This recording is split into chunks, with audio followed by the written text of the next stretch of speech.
मैं राहुल गांधी जी की जानकारी के लिए बता दूं, जो आप पद्म व्यू कह रहे हैं, कमल की तरह दिखने वाला व्यू कह रहे हैं, मोदी जी को जो कह रहे हैं लगा के घूमते हैं, जो कमल निशान को आप टारगेट कर रहे हैं, आपके पिताजी का नाम राजीव है और राजीव का मतलब कमल होता है। और भगवान राम की आंख को राजीव लोचन कहा गया, भगवान विष्णु की आंख को कमल नयन कहा गया।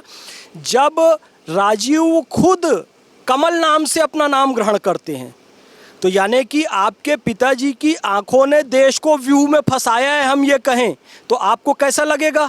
आपको तो शर्म आनी चाहिए कि आपने सनातन धर्म के इतने बड़े समारोह से इनकार कर दिया, राम जी के अस्तित्व को नकार दिया। आपने हलफनामा देकर कहा कि राम का कोई अस्तित्व नहीं है, हम राम जी को नहीं मानते, राम सेतु को नहीं मानते। तो आप अनभिज्ञ हैं सनातन से। कौन इंडी गठबंधन का बड़ा नेता नहीं है जो नहीं गया था वहां पे? आप उसको कह रहे हैं कांग्रेस के इंडी गठबंधन के, पूरे मैं कह रहा हूं क्योंकि कई सारे उनके गठबंधन में भी शामिल है ना। सारे आप वहां पर गए, शादी में खाना खाए, बढ़िया एंजॉय किए, उसके बाद आप कहते हैं कि जी अडानी अंबानी से खतरा है। अंबानी से खतरा है तो आप उनके बेटे की शादी में क्यों गए जी? सर, संसद भवन में नेता प्रतिपक्ष राहुल गांधी ने फिर एक बार ऐसा बयान दिया जिसको लेकर हल्ला हंगामा होने लगा। राहुल गांधी ने कहा जिस तरीके से 8 लोगों ने अभिमन्यु को फंसाया था, आज वैसे ही हालात जो है वो देश में बने हुए हैं और देश जो है वो खतरे में है। आपको ऐसा लगता है कि भारत के साथ जो है वो अभिमन्यु जैसी चीजें हो रही हैं और 6 लोगों से खतरा है आज भारत को? देखिए, मैंने पहले भी कहा था कि राहुल गांधी को थोड़ा सा अध्ययन करना चाहिए, अपनी टीम को स्ट्रांग बनाना चाहिए।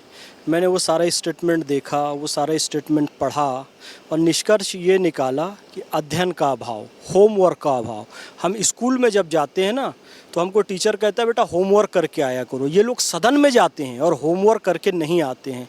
अभिमन्यु, चक्रव्यूह और एक उन्होंने शब्द कह दिया पद्मव्यूह, कि जो चक्रव्यूह है वो पद्मव्यूह है और पद्म का अर्थ कमल होता है। तो ये जो कमल छाप जो मोदी जी लगाकर घूमते हैं, ये यही चक्रव्यूह है, पद्मव्यूह है। मैंने पहले भी कहा कि शक्ति का बहुत ऊंचा स्थान है सनातन धर्म में। या देवी सर्वभूतेषु शक्ति रूपेण संस्थिता नमस्तस्यै नमस्तस्यै नमस्तस्यै नमो नमः। तो उन्होंने शक्ति का ये अर्थ नहीं समझा और कहने लगे मैं शक्ति से लड़ रहा हूँ, तो पूरा मामला उल्टा पड़ गया। फिर उन्होंने कहा कमल का नकारात्मक इस्तेमाल किया। पद्म यानी होता है कमल, उसका अर्थ देश की जनता को फंसाने, वर्गलाने, गुमराह करने के लिए प्रयोग किया। मैं राहुल गांधी जी की जानकारी के लिए बता दूं, जो आप पद्म व्यू कह रहे हैं, कमल की तरह दिखने वाला व्यू कह रहे हैं, मोदी जी को जो कह रहे हैं लगा के घूमते हैं, जो कमल निशान को आप टारगेट कर रहे हैं, आपके पिताजी का नाम राजीव है और राजीव का मतलब कमल होता है। और भगवान राम की आंख को राजीव लोचन कहा गया, भगवान विष्णु की आंख को कमल नयन कहा गया। जब राजीव खुद कमल नाम से अपना नाम ग्रहण करते हैं, तो यानी कि आपके पिताजी की आंखों ने देश को व्यू में फंसाया है, हम ये कहें तो आपको कैसा लगेगा? तो आपको इस बात को समझना चाहिए कि सनातन शास्त्रों का आप अध्ययन कर लीजिए। अब 17 अप्रैल को रामनवमी पड़ी थी। अब कांग्रेस का ऑफिशियल ट्विटर का पेज आप उठाकर देखिए, एक्स का पेज, तो उनकी बहन प्रियंका गांधी बोलती हुई क्या दिखेंगी कि जी राम जी ने जब शक्ति की आराधना की थी, 108 कमल चढ़ाए थे, 107 कमल चढ़ा दिए, 8वां कमल माता जी ने गायब कर दिया परीक्षा लेने के लिए राम जी की। तो राम जी ने सोचा कि मेरी माता जी मुझे बचपन में राजीव लोचन कहती थी कि यानी कि मेरी आंख कमल के समान है, तो अपनी आंख को चढ़ाने लगे माता को। तो माता प्रकट हो गई, क्योंकि राम जी की आंख कमल के समान है, इसलिए उन्हें राजीव लोचन कहा जाता है। ये बात कौन कह रही है? प्रियंका गांधी जी ऑफिशियल कांग्रेस के एक्स के पेज में डाली हुई हैं। आप देख लीजिए, अपनी बहन का ही इंटरव्यू कम से कम आप देख लिए होते जो उन्होंने रामनवमी पे डाला था, तो आप ऐसी बात नहीं कहते। फिर कहता हूं, पद्म, कमल, पुराण, वेद, शक्ति, राम, कृष्ण, शिव, विष्णु, सनातन के जितने भी नाम हैं, उनका पहले सही सही अर्थ समझिए, सही सही कंटेक्स्ट समझिए, उसके बाद उसका प्रयोग कीजिए। अन्यथा आप फंस जाएंगे, खुद भी कंफ्यूज होंगे, जनता को भी कंफ्यूज करेंगे। पहली बात तो ये है, ये राष्ट्रवादी सरकार है, ये उन लोगों की सरकार नहीं है कि जिन्होंने जाति जनगणना पर जोर दिया, जिन्होंने देश के सेना में जाति के आधार पर गिनतियां करवाई, जिन्होंने गरीबी हटाओ करके गरीबों को हटा दिया। ये उन लोगों की सरकार नहीं है कि सेना के विमान का और सेना के पानी जहाज का इस्तेमाल बर्थडे पार्टी मनाने किया करते थे। ये उन लोगों की सरकार नहीं है जिन्होंने देश के टुकड़े किए भारत और पाकिस्तान के रूप में। ये उन लोगों की सरकार नहीं है जिन्होंने 1966 पर गो भक्तों पर गोलियां चलाई। ये उन लोगों की सरकार नहीं है जिन्होंने कफन तक का घोटाला किया, जिन्होंने शहीदों को ले जाने के लिए जो ताबूत बनाए जाते हैं उस तक का घोटाला किया, चारा घोटाला किया, 2G घोटाला किया, जीजाजी घोटाला किया, CWG घोटाला किया। ये घोटालों की सरकार जा चुकी है। अब जो भी नीतियां बनती है जनता के हित में बनती है, जो भी बजट बनता है जनता के हित में बनता है। इसको व्यूह चक्रव्यूह का नाम देना बंद कीजिए, सनातन शास्त्रों के प्रतीकों का गलत इस्तेमाल करना बंद कीजिए। राहुल गांधी से आप प्यारा हिंदुस्तान के माध्यम से निवेदन करता हूं, आपको अपनी स्पीच लिखवानी है।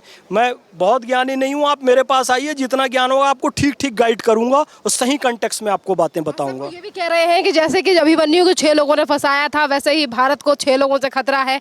नरेंद्र मोदी, अमित शाह, मोहन भागवत, अडानी, अंबानी। कमाल की बात है भाई। कांग्रेस के सारे बड़े से लेकर और अभी जितने भी जो इंडी गठबंधन में, मतलब वो मीम भी बना। मैं गंदी बात देखो एक तो करता नहीं हूं, आप समझिएगा शेरन जी, लेकिन सारे मीम बन रहे थे कि इधर कुछ श्वान भौंक रहे हैं, अंबानी करके वो कार में जा रहे हैं, और इधर एक चित्र बनाया कुछ श्वान पत्तल चाट रहे हैं, उनके बेटा बेटी की शादी वगैरह भी जो हो रही थी वहां पे। कौन इंडी गठबंधन का बड़ा नेता नहीं है जो नहीं गया था वहां पे? आप उसको कह रहे हैं कांग्रेस के इंडी गठबंधन के, पूरे मैं कह रहा हूं क्योंकि कई सारे उनके गठबंधन में भी शामिल है ना। सारे आप वहां पर गए, शादी में खाना खाए, बढ़िया एंजॉय किए, उसके बाद आप कहते हैं कि जी अडानी अंबानी से खतरा है। अंबानी से खतरा है तो आप उनके बेटे की शादी में क्यों गए जी? नहीं जाना चाहिए था। इसके अलावा मोहन भागवत जी जैसा संत व्यक्ति, जो कि इतने सुलझे हुए व्यक्ति हैं, जिन्होंने राम मंदिर डिसीजन आने के बाद कहा कि इसको सेलिब्रेट मत करो, किसी आपके पक्ष में भी डिसीजन आया तो बम फटाके मत फोड़ना, किसी का दिल और दुखाने की ज़रूरत नहीं है, डिसीजन हमारे पक्ष में आया चुपचाप रही। उसके बाद उन्होंने कहा हर मंदिर में शिवलिंग तलाशना बंद करो, जिन्होंने कहा हम सबका DNA एक है, जो सबको साथ लेकर चल रहे हैं हर पक्ष को, वो मोहन भागवत जी पर यह आरोप लगाना, संत पर यह आरोप लगाना, जबकि ये कांग्रेस बीजेपी इंडी NDA गठबंधन की लड़ाई हो सकती है। संघ परिवार विशुद्ध एक सामाजिक परिवार है, एक सांस्कृतिक परिवार है जो देश के सभी लोगों को लेकर चलता है। उसके मुखिया को खींच लेना इस तरह की गंदी राजनीति में, ये गलत बात है। राहुल गांधी को ये करना बंद कर देना चाहिए। और अडानी अंबानी से किसके रिश्ते रहे हैं ये पहले आप देख लीजिए। जब राजीव जी की सरकार थी, इंदिरा जी की सरकार थी, इन लोगों के किस तरीके से के रिश्ते थे वो देखिए। तो ये गंदी राजनीति करना बंद कीजिए, आरोप प्रत्यारोप की राजनीति करना बंद कीजिए। मैं फिर कह रहा हूँ, सदन में जो कुछ भी हो रहा है वो देश के सबसे बड़े लोकतंत्र का सदन है, वहाँ गरिमा विहीन बातें नहीं होनी चाहिए। राहुल गांधी को इससे बचना चाहिए। सर, पर उन्होंने तो फिर एक बार सनातन धर्म यानी कि हिंदू धर्म को लेकर देश की सरकार पर निशाना साधा है। पहले उन्होंने कहा था कि जो हिंदू करते हैं वही जो है वो हिंसा करते हैं। आज फिर एक बार राहुल गांधी ने इस बात को कहा है कि जो लोग हिंदू को नारा जपते हैं वो असल में हिंदू धर्म को मानते ही नहीं है, जानते ही नहीं है। हिंदू धर्म को मानते नहीं है, जानते नहीं है, तो वो कितना हिंदू धर्म को मानते जानते हैं। देखिए, राम मंदिर का जो निर्माण हुआ, या फिर कृष्ण जन्मभूमि की बात चल रही थी, या फिर जो भगवान काशी विश्वनाथ की बात चल रही थी, ये सारे मुद्दे सनातन के मुद्दे हैं, धार्मिक मुद्दे हैं। और इन सब मुद्दों को किसी राजनीतिक दल ने लिया था तो वो लिया था भारतीय जनता पार्टी ने। और ये उन्हीं पर आरोप लगा रहे हैं कि हिंदू धर्म को नहीं जानते। भाई, आप यदि हिंदू धर्म को जानते हो तो 500 साल के इतिहास में राम मंदिर का जब निर्माण हुआ 500 साल के बाद, उसकी प्राण प्रतिष्ठा में आपको बुलाया गया, आप नहीं गए। ये शर्म की बात थी। मैं फिर कह रहा हूँ, पूरी दुनिया के 800 करोड़ लोगों में से 7,500 लोगों को बुलाया गया था। उसमें एक नाम मोहम्मद फैज़ खान का भी था, एक नाम राहुल गांधी का भी था, और एक नाम प्रियंका गांधी का भी था। लेकिन राहुल और प्रियंका नहीं गए, खड़गे नहीं गए, मोहम्मद फैज़ खान गया, बाकी बीजेपी के नेता गए, बाकी सारे जो फिल्म एक्टर एक्ट्रेस और जितने साधु संत जिनको भी बुलाया गया सब गए। आप क्यों नहीं गए? यानी कि आप सनातन को ज़्यादा जानते हैं और हम कम जानते हैं और ये लोग कम जानते हैं। आपको तो शर्म आनी चाहिए कि आपने सनातन धर्म के इतने बड़े समारोह से इनकार कर दिया, राम जी के अस्तित्व को नकार दिया। आपने हलफनामा देकर कहा कि राम का कोई अस्तित्व नहीं है, हम राम जी को नहीं मानते, राम सेतु को नहीं मानते। तो आप अनभिज्ञ हैं सनातन से। तो सर आपको नहीं लगता देश में डर का माहौल है? राहुल गांधी तो फिर एक बार कह रहे हैं देश में डर का माहौल बना के रखा। फैज खान भारत की राजधानी दिल्ली में खुलेआम घूम रहा है, देख लीजिए कितना डर का माहौल है। आनंद है, भारत भूमि स्वर्ग है हम सब मुसलमानों के लिए। जय हिंद। बहुत बहुत धन्यवाद सर।